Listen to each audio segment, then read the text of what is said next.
opportunity of engaging your presidential candidate, senatorial candidate, those who are jostling to represent you at the House of Representatives in Abuja. And of course, it can also be that of the House of Assembly. So, Choice 2023 here on Impact Africa Television is all about the forthcoming election. Now, the 2023 election has been described as one that is being keenly followed, keenly, being shown interest in by the populace. Guess who we have as our guest on the program today? I am Anuluapo Homoride, lest I forget, and I have with me mo ti retí pé kó dárúkọ mi orúkọ tèmi ní Olúwaṣeun Oyèbádé ẹ káàbọ̀ sí kànnì àmútajérò sí ibi tá a ti ń sọ nípa ìtàkùrọ̀sọ pẹ̀lú àwọn tó jẹ́ pé wọ́n ń dìbò àbí wọ́n sì ń gbégbá ìbò fún ọ̀rọ̀ bí orílẹ̀-èdè Nàìjíríà bí ó ti dà bó láì sọ̀rọ̀ orílẹ̀-èdè Nàìjíríà ẹ kúkú mọ̀ pé ọwọ́ tèmi àti yín ló jọ wà láti ti tẹ̀síwájú torí ẹ̀ náà la ṣe gbé ètò yìí kalẹ̀ wípé ká fi ní ìtàkùrọ̀sọ pẹ̀lú àwọn tí wọ́n sọ wípé wọ́n fẹ́ ṣojú wa láti tukọ̀ ní ìsíwájú. Our guest on the program this morning, we used to know him as Omoyele, but I'm glad to inform you that he has transited from being Omo. He says he's a Baba now. Omoyele Sowore is the presidential candidate of the African Action Congress, AAC. He's a comrade. And of course, you can trust no document with him. Comrade Omoyele Sowore. It's good to have you. Thank you. Let's start on a lighter note. Omoyele Sowore is an household name. So, Omoyele Sowore, what actually happened? I think I'm trying to bring some dynamism into my own personal growth and development as well. That when you are Omo, you are a child. And I think all these babas in our political system, they keep looking at me as a child, so I wanted to upgrade so that they will know that no Baba can deceive you. I'm also a Baba, old enough now to occupy the position of an elder in society. So you'll be asked whether you are a youth or you fit the now bill. I fit the bill of a full-grown adult. All right, Yes. ó ti tójọ́ mẹ́ta tẹ̀síwá nínú ẹnu pé kí a tún ìlú ìṣe tipẹ́tipẹ́ lè àti ń gbọ́ orúkọ yìí Ọmọyẹlé là sì ń gbọ́ ní gbogbo ìgbà Ọmọyẹlé ní Sowore yìí tí ẹ bẹ̀rẹ̀ sí sọ wípé ká bẹ̀rẹ̀ sí pé ní bàbá Yẹlé yìí kí ló túmọ̀ sí. Pé àwọn náà ti di àgbàlagbà kọ́ máa pè wá sípàdé pé ọmọ tábà lọ sípàdé àwọn òṣèlú àwọn ní ọmọdé yìí wọ́n ń pè wá bọ́dé ń sìn ní wàá gbọ́ pé bàbá náà lèmi àjọ máa jókòó síbi tí àti ń ṣe àgbéyẹ̀wò gbogbo wọn tó ń lọ lórílẹ̀‐èdè Nàìjíríà náà ni mo dẹ̀ ṣe nítorí pé kí àwọn Yorùbá mọ̀ pé èmi ò ṣọmọdé mọ́ èmi náà ti di bàbá torí èmi náà ti bímọ so bóyá tí àwọn ọmọ yẹn ní àwọn ẹlẹ́mọ̀ máa pè lọ́mọ ń sìn ẹ̀jẹ̀bá rí mi ẹ̀ pè mí ń bàbá. All right, let's talk about preparation towards 2023 general election. We're talking of an election that will cost this nation about 300 billion naira. Yes. The impression a cross-section of Nigerians have at this time is that, well, INEC should be given the benefit of the doubt. INEC is trying to come up with, the introduction of technology to Nigeria's electoral space. I hope you don't have a contrary opinion. I do. My best recommendation would have been for electronic voting, not electronic transmission of results. And what that does is that you don't need to travel to your village to vote. You can sit in the comfort of your. It would eliminate a lot of costs, including the polling, unit of or the kind of violence that discourage people. If you can transact financial transactions, billions or millions of naira on your phone, you should be able to vote just once in 4 years with a phone. And I am very sure that every phone has an identity.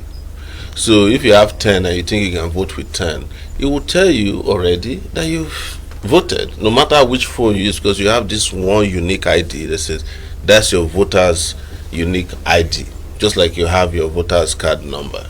And the moment you use it, it's recorded against you, and you can't do another one. It will eliminate a lot of costs. It will eliminate rigging. I think by 12 noon in this country, if we were to be using electronic voting, we would know who is the winner of the election. And most importantly, we will not rely on tribunals likely to come and determine for you your leaders, which they do all the time. So we'll eliminate a lot of bureaucracies, a lot of corruption, and it will be very clear that we have also advanced into the 21st century that we talk so much about. Bí ọdún mẹ́rìnlélógún láti ń súnmọ́ lórí ọ̀rọ̀ ìṣèjọba tiwantiwa tí a ti ń sọ wípé à ń dìbò láti yàn àwọn aṣáájú wa pẹ̀lú bí INEC ṣe ń ṣe ètò ìdìbò láti ìgbẹ̀yìn wá síbi tá a dé dúró yìí pé à ń lo bívaso wípé a fẹ́ máa fi sọ̀rọ̀ ètò ìdìbò kí ni àríwó òye ti yín ṣé yà sọ wípé ká gbégbé oríkè àbí gba oríyìn fún INEC ni àbí ó ní àtúnṣe. Tiwa ni pé INEC ò tí ì ṣetán láti máa di àwọn ìbò tí ó lè jẹ́ kí ọkàn àwọn aráàlú balẹ̀ pé ìbò tí a di ẹ̀ńtà.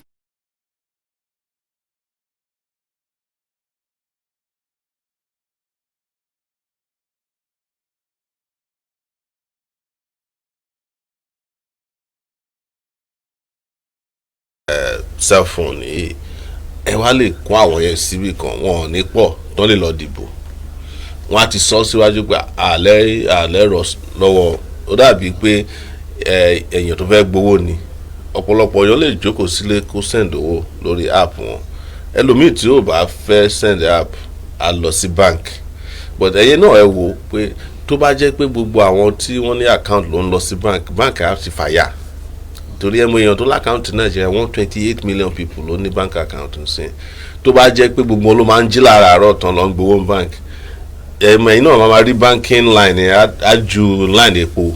ṣùgbọ́n ká sì mọ̀ sọ lórí bí iléeṣẹ́ INEC ṣe ń sọ̀rọ̀ wípé ìdìbò yìí lọ́wọ́lọ́wọ́ báyìí wọ́n sọ wípé ó ti ń súnmọ́ mílíọ̀nù 7 níyì àwọn èèyàn tí wọ́n àti ìlọ gba PVC wọn láti dìbò bẹ́ẹ̀ náà làásì ń sọ wípé a ti dé ìkórìtà tó jẹ́ wípé a gbọ́dọ̀ sọ wípé a ti gbogbo ọwọ́ àti gbogbo ẹsẹ̀ bọmi láti yàn aṣíwájú wa.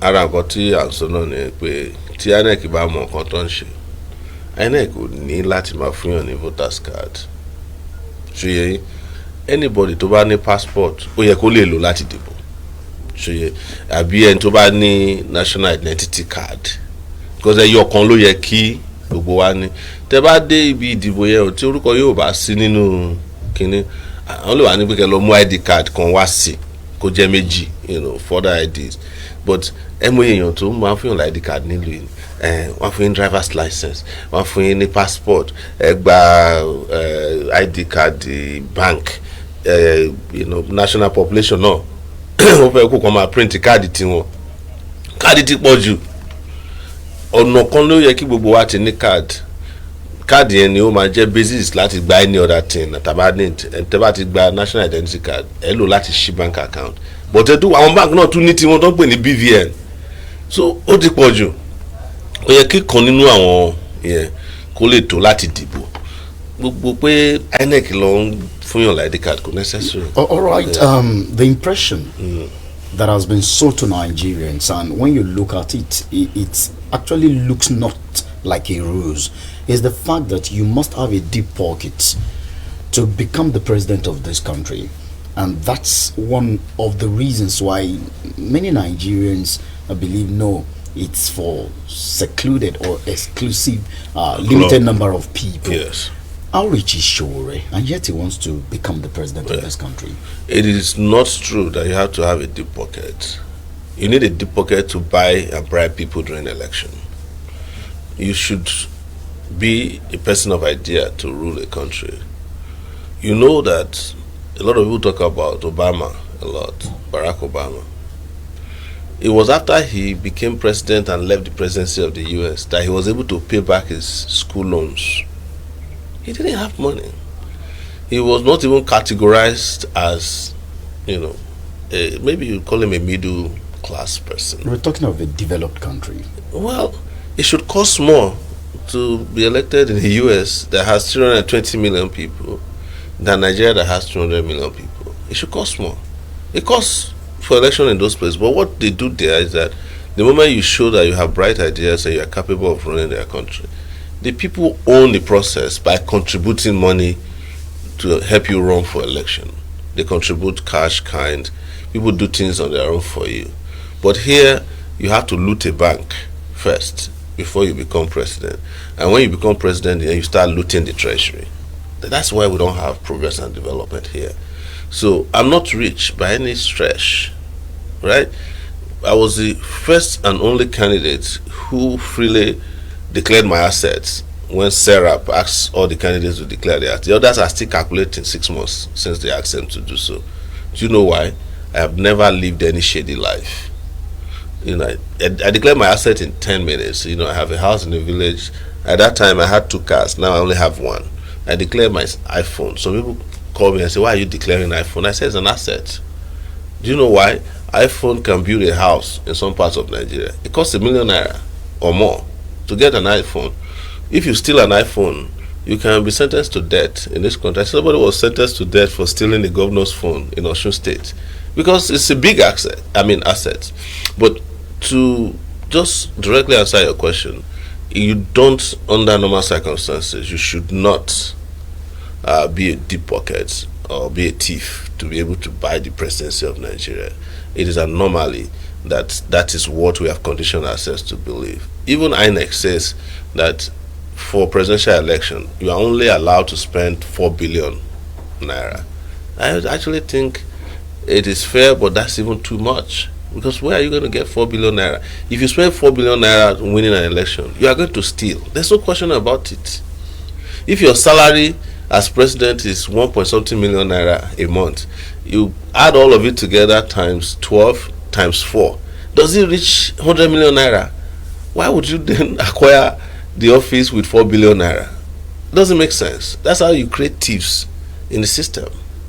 Pẹ̀lú bí orúkọ yín ti tẹ̀síwájú láti kúrò ní Ọmọyẹlé sí Babayẹlé, wọ́n ní ibi àgbà náà là ń bá àgbà. Ṣùgbọ́n ọ̀pọ̀lọpọ̀ máa ń sọ wípé dákun ní ìkórìtà tá a dúró yìí tó jẹ́ pé àti mọ àwọn olóṣèlú tí wọ́n máa ń sọ fún wa wípé dìbò kó o ṣèbẹ̀ tó jẹ́ pé láìrí owó àtẹ̀síwájú. Ṣùgbọ́n ẹ̀yin dé nísìnyí ọ̀pọ̀lọpọ̀ ló ti ń béèrè pé bóò ni àpò yín ṣe rí gọ́bọ́ sí, bóò ló ṣe rú gọ́gọ́ sí, ṣé ká máa retí ìdìbò kó o ṣèbẹ̀ náà ní Ọmọyẹlé Sowore Babayẹlé Sowore bóò lówó rẹ̀ ṣe pọ̀ tó. Àwọn tó ń dìbò ṣèbẹ̀ ṣèbí ọbẹ̀ ti tọ́nsìn nílé wọn tàbí wọ́n fún yín lówó ẹ máa ṣèbẹ̀ ọjọ́ kan kí lẹ máa jẹ lọ́dún 4 tó kù.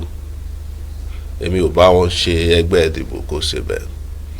Àwa ń sọ pé kẹ́ dìbò kí ọjọ́ ọ̀la yín lè dáa, kí ọjọ́ ayé àwọn ọmọ yín kó lè dáa. Torí ẹ̀yin tẹ́ ń dìbò ṣèbẹ̀ tó bá yá ní tẹ̀wá rí ọbẹ̀ sí mọ́. Torí àwọn owó tó ń fún yín ò lè ṣèbẹ̀ mọ́. Àwọn tó ń gba 2,000 ní 2019 ṣé 2,000 lè ṣèbẹ̀ mọ́? Èyí tẹ́ gba 7,000 ní àwọn state election ṣé ó ra báàgì rẹ̀ sí ni? Kò so èmi àwọn òsínlẹ́gbẹ̀ẹ́ ìdìbò kó ṣèbẹ̀ tiwa ní pé àwa lóye láti mọ̀ wípé ó ṣeé ṣe kórílẹ̀-èdè yìí kó dáa, tí ó ń ṣe pé gbogbo ìgbésí ayé yín ọbẹ̀ nìkan lẹ́mọ̀ máa lé káàkiri. Ilé ìwé ńkọ́, ìwòsàn ńkọ́, àwọn ọ̀nà yín ńkọ́, so gbogbo ọbẹ̀ tẹ̀sí yẹ owó tó yẹ kán fi rán ọmọ yín ilé ìwé ẹ ti fi ṣèbẹ̀, owó tó yẹ kán fi ṣọ̀nà fún yín ẹ ti fi ṣèbẹ̀, owó tó yẹ kí wọ́n fi tí ẹ̀yin náà kẹ́ fi gba ìwòsàn ọ̀fẹ́ ẹ ti fi ṣèbẹ̀.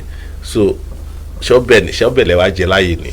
Now, there are those who are of the opinion that, having heard Babayẹlé Sowore speak, he's such an intelligent person. He knows what is good for this country. Oh, he's a brilliant guy. But his ideologies and that of his party are perhaps meant for the developed world. What answer do you have for them?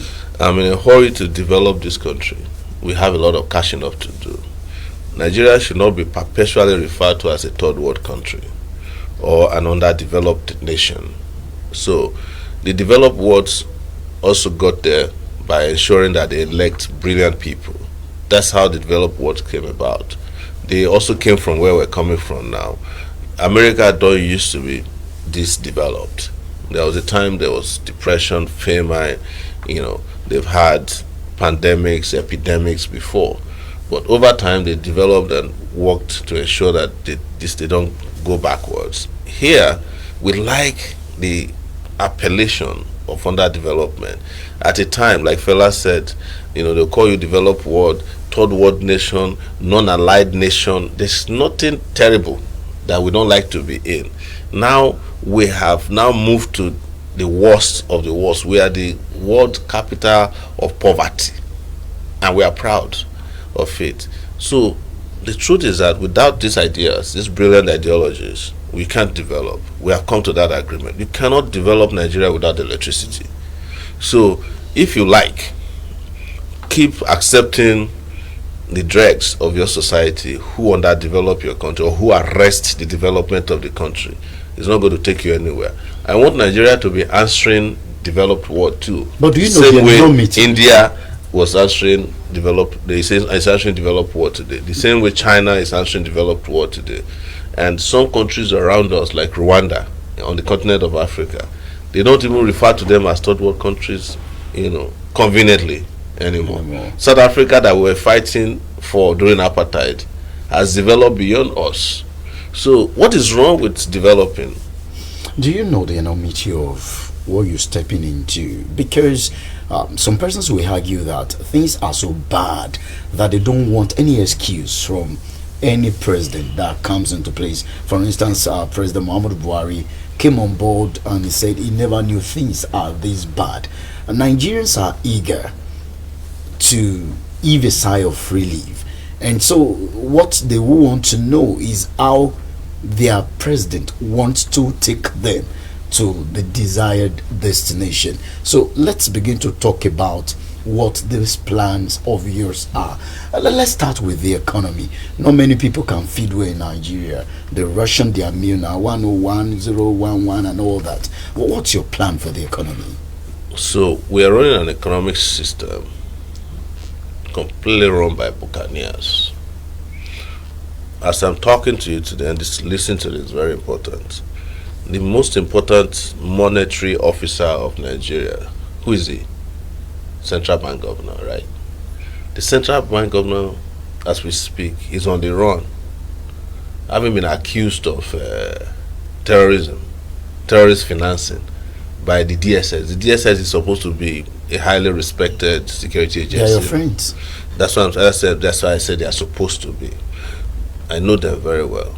So how do you run an economy of this magnitude with rogues in charge, to the point that DSS is accusing Central Bank Governor of terrorism, and we keep the Central Bank Governor in office? If a Central Bank Governor in the US, or the equivalent, is accused of terrorism, everything will end, everything will stop on that day. If the FBI says they have just found out that the person in charge of their treasury is a terrorist or is financed terrorist, do you know the implication of that? It's an allegation, don't forget. Well, even the allegation itself, the perception that the Central Bank Governor is financing terrorism in a country that is ravaged by terrorism. I'm just explaining that to you so that you can understand why we don't have an economic system. The stock market will crash in the US if the Secretary of Treasury, as I think he's known, is accused of terrorism. Don't you know the implication? But here, the Central Bank Governor is accused of terrorism. He resumes back to office.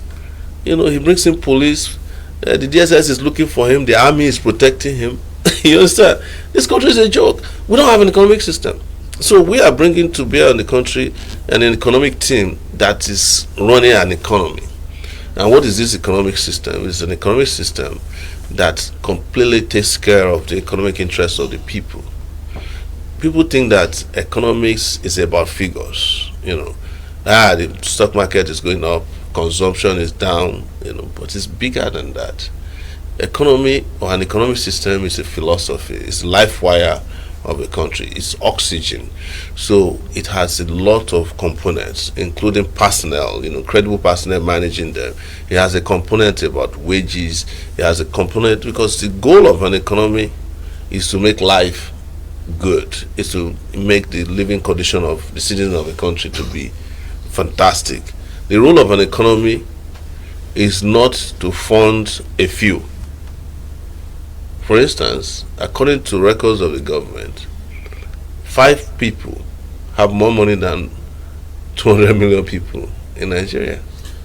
You understand? The number of persons in Nigeria that have more than 500,000 naira in their bank account is only 0.07%.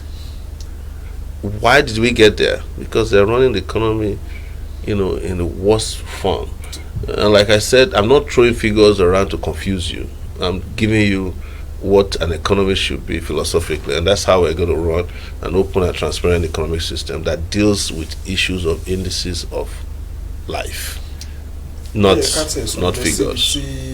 ọ̀rọ̀ wípé òǹkà bó ṣe jẹ́ torí tá bá mú lọ sí 2015 nígbà náà lórí ọ̀rọ̀ bọ́jẹ́tì wa ní ọdọọdún ó dín díẹ̀ ní tírílíọ̀nù 5 ṣùgbọ́n nísìnyí tí President Muhammadu Buhari tó gbé síta ààrẹ wa ó lé ní 20 tírílíọ̀nù tó wà nílẹ̀ tá bá sì wòye àwọn ọmọ orílẹ̀-èdè Nàìjíríà tó wá fún ìyà àti ìṣẹ́ wọ́n jẹ́ 130 million ìyẹn dúró báyìí ní apá kan ẹlẹ́ẹ̀kejì bẹ̀ ní kí bá ṣe sọ wípé a fẹ́ ná 21 trillion naira lórí budget wa bẹ́ẹ̀ náà ló jẹ́ wípé revenue tá a expect láti generate ó jẹ́ 10 trillion ẹ dákun fún orílẹ̀-èdè Nàìjíríà bó o la ṣe fẹ́ ní ọ̀nà àbáyọ nígbà tó jẹ́ pé 70 mílíọ̀nù ó lé 70 million ó lé ní owó tá a tún jẹ trillion ló lé tó 77 trillion 77 trillion láti jẹ.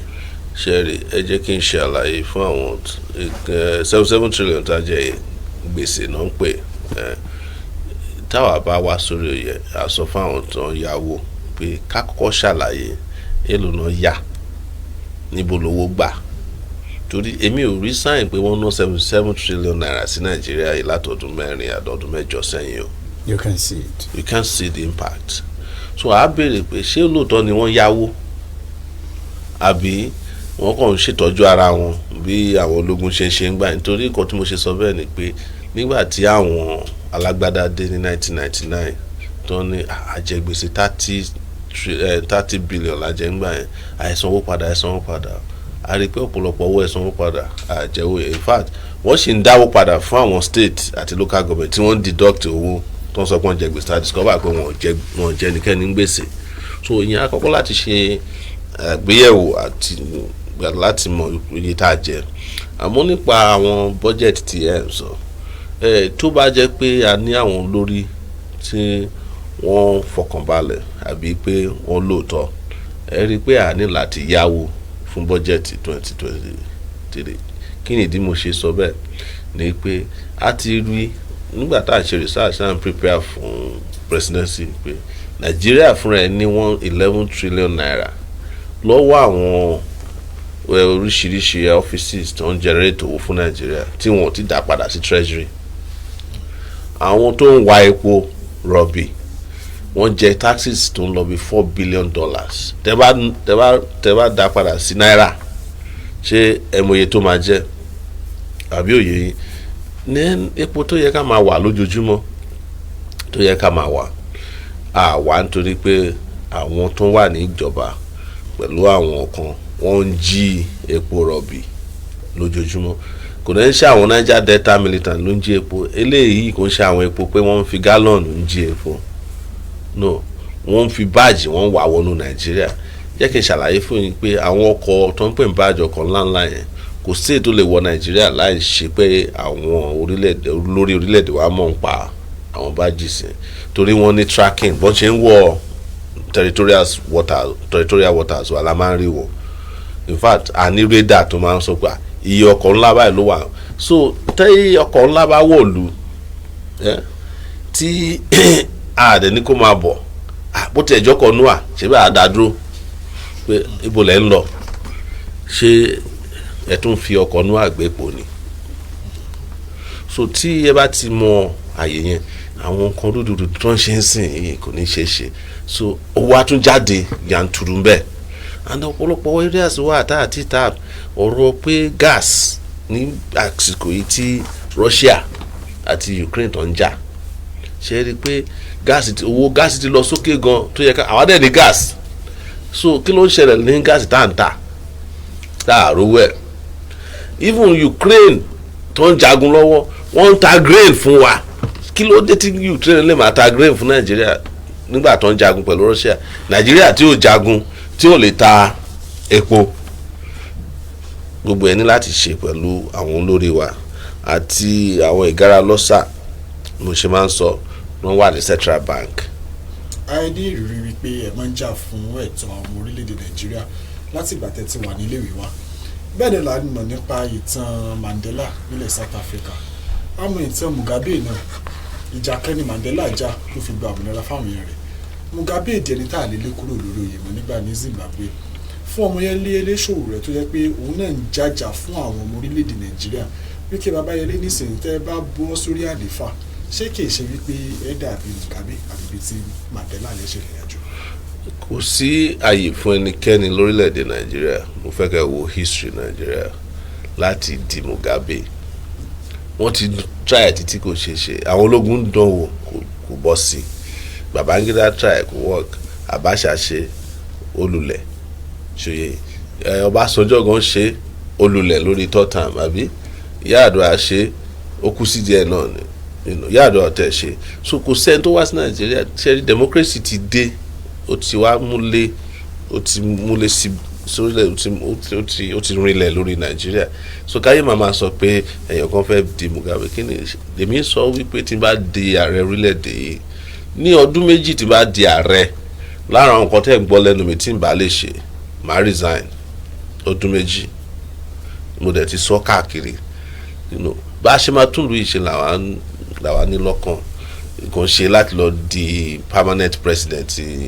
Nàìjíríà ṣé àwa tá à ń jà pé kí democracy wà láà máa lọ dórí oyè pé àwa jókòó síbẹ̀ tẹ̀tẹ̀rẹ̀ wọ́n á lé yín lọ àwọn ọmọ Nàìjíríà náà bẹ́ẹ̀ ṣe rò pé wọ́n ní sùúrù dé kàn ṣe gbogbo ìgbà ni wọ́n máa ń gbàgbàkúgbà akànfẹ́ kan má máa gbàgbàkúgbà rárá lọ́sàn-án lóru lọ́jọ́ Sunday àti Monday kí gbogbo ẹ̀ kàn mọ̀ pé àwọn aráàlú yìí wọn gbàgbàkúgbà kọ́tà wàá ṣe ń jà fún ẹ̀tọ́ wọn ni láti rí i pé àwọn tí ó dẹ̀ ń jà fún irú àwọn òmìnira pépèpé tá à ń sọ náà pé àwa ń protect wọn.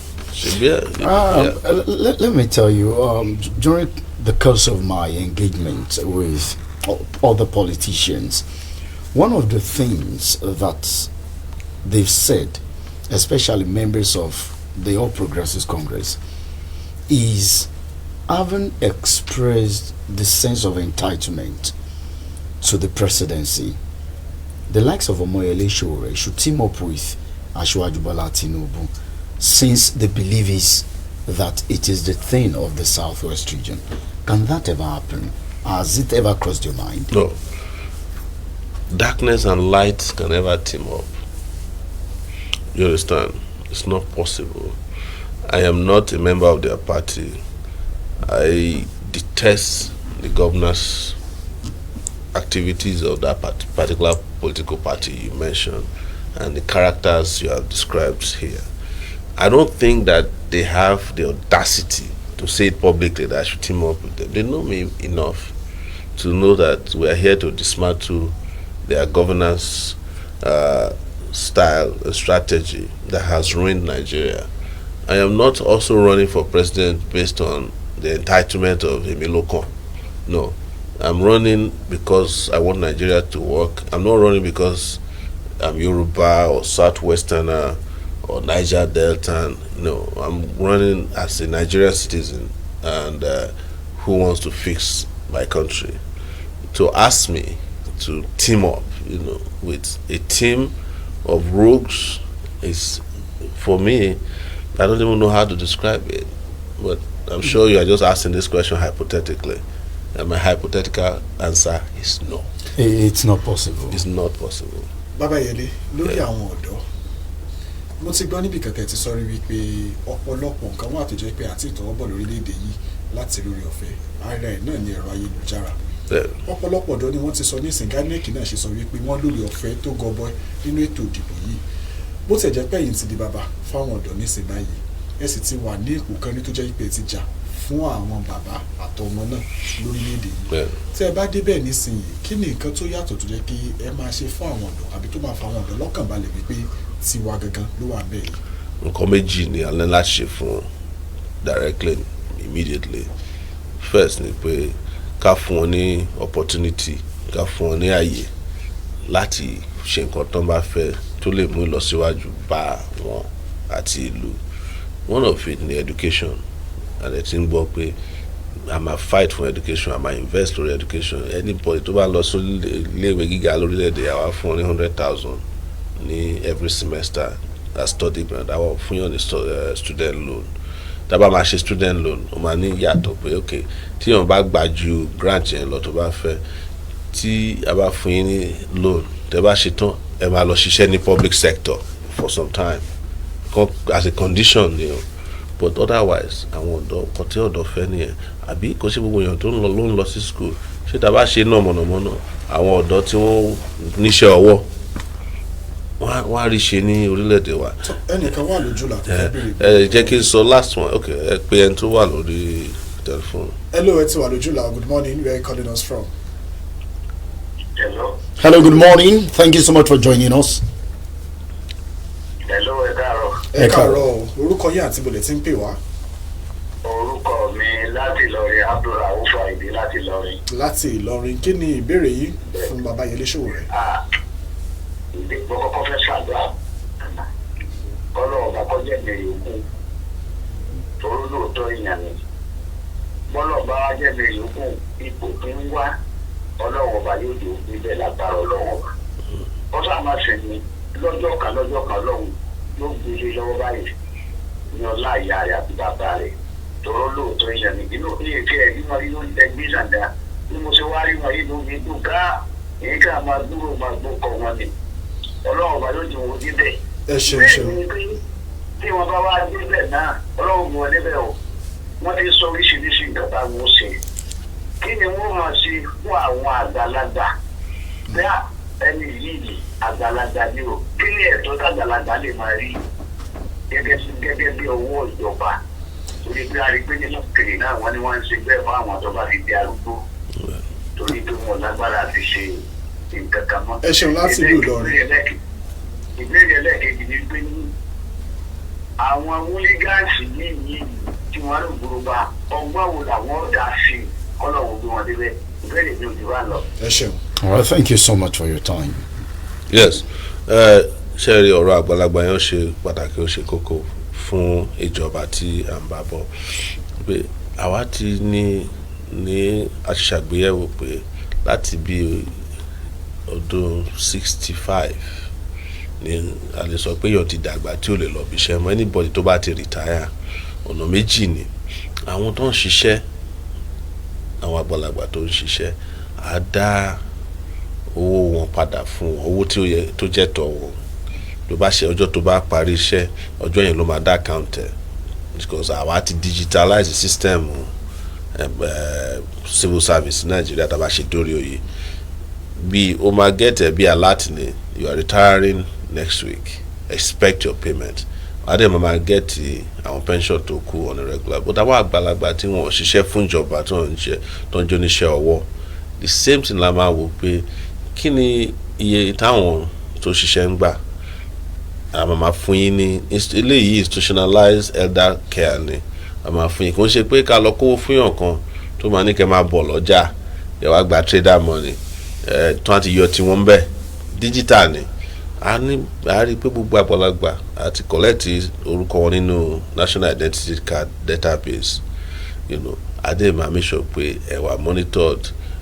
But yàtọ̀ sí pé wọ́n fún yín lówó láti máa jẹun, ẹ tún máa ní káàdì tẹ́lẹ̀ fi lọ sí ilé ìwòsàn ọ̀fẹ́ ní èjì yẹn. Gbogbo nǹkan tí ara yóò bá yá ni o, ẹ rí i pé ẹ lè lọ láti gba ìwòsàn. Torí a máa náwó rẹpẹtẹ náà sí àwọn hospital wa tí ó máa make sure pé èmi ò ní sí lára àwọn president yẹ pé tí n bá sick máa wọnú ọkọ̀ òfurufú pé mò ń lọ sí London. Ẹni ìwòsàn tá a bá ti rí ṣe mí báyìí ó tán nìyẹn. Àmọ́ ó dá wa lójú pé àwọn tí wọ́n jẹ́ doctor nílò wa tí wọ́n gbà ń sìn sí òkè òkun láti treat àwọn èèyàn, àwọn doctor wa náà wọ́n lè ṣe nǹkan tó bá yẹ kán ṣe. Lórí àwọn oníjàgídíjàgan tí wọ́n ń sọ, àwa náà ń rí wọn. Àwọn politician, àwọn ọ̀jẹ̀lú, a lè máa pè wọ́n lóṣèlú, ló create ọ̀pọ̀lọpọ̀ wọn. A dì láti mọ̀ pé ìmínú àìníṣẹ́ lọ́wọ́ pẹ̀lú nǹkan tó fà á. So láti combine oríṣiríṣi ọ̀nà ni. Tíṣẹ́ bá ti wà pẹ̀lú àwọn program ta ní láti create employment, ọ̀pọ̀lọpọ̀ á kúrò ní títì fún ẹ. a dẹ̀ make sure pé àwọn security agents wa tí wọ́n máa ṣe iṣẹ́ wọn. Ọ̀pọ̀lọpọ̀ nǹkan wà tó jẹ́ pé ó ń ṣẹlẹ̀ nísìnyí tí ò bá jẹ́ pé bá ṣe ń sọ̀rọ̀ ìdìbò ṣé tó bá ń dìbò nílé tẹ́ ẹ̀ ní láti lọ sí polling unit ṣé èèyàn kan lè wá gbé àpótí ìbò ni.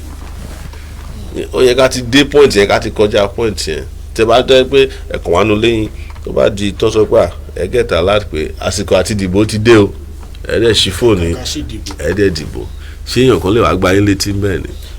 Ẹni bá ń create garage ló ń kó àwọn mọ̀tà síbẹ̀ ó ti yẹ ká ti kọjá level pé garage kan wá o táwọn alágbára wà ń bẹ̀ o ó yẹ ká ti kọjá level yẹn pẹ̀lú modern system táwa fẹ́ mú wá sí Nàìjíríà.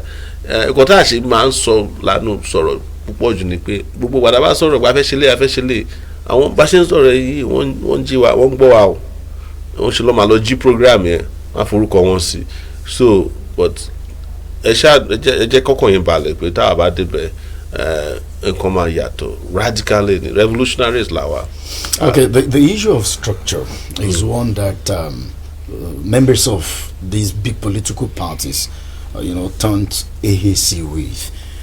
Sowore wants to become the president of this country.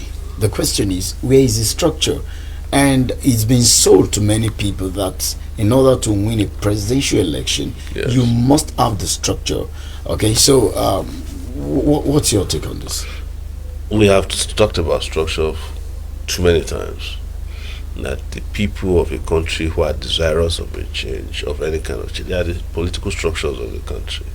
The structure that you are used to in Nigeria is transactional structures of rub my back, I rub your back. Those are not political structures. Those are structures invented by politicians to mismanage the political space and opportunity of our people. The structures that delivers bread, sliced bread and onions and stomach infrastructure is not structure. Okay, as we wrap up this live interview session with you, what's your take on climate change? The world is committing, billions of dollars to it. Do you think Nigeria is doing enough? What are your plans? Nigeria is not doing enough. Nigeria doesn't even understand climate change. One candidate even said that climate change is esoteric, it's luxury for Nigerians. We shouldn't be talking about it. There's another candidate who said he doesn't even know climate change. He has to go and ask when he gets on, But if you live in a country like Nigeria, you understand climate change. You understand where terrorism started from. The Boko Haram terrorism, the herdsmen terrorism we are dealing with today, started from the Lake Chad region. Hello, ẹ káàárọ̀, ibo lẹ ti ń pè wá, orúkọ yín? Oribete, ẹ má bínú. All right, we just need to wrap up this session. We must say a big thank you to you, Comrade Babayele Sowore. So Nigerians, when next you hear a journalist refer to the presidential candidate of AAC as Babayele, don't be surprised. He's given the reason why he should be referred to as Babayele Sowore. Thank you so much for your time. Thank you so much for having me as well. All right, I am Uluwakpo Omoride, and over to you. Fún gbogbo ẹ̀yin tí ẹ darapọ̀ mọ́ wa ní wákàtí yìí láti ojúmọ́ Iatv láti gbọ́rọ̀ láti ẹnu ẹni tí ó ń díje fún ipò ààrẹ orílẹ̀-èdè Nàìjíríà àwọn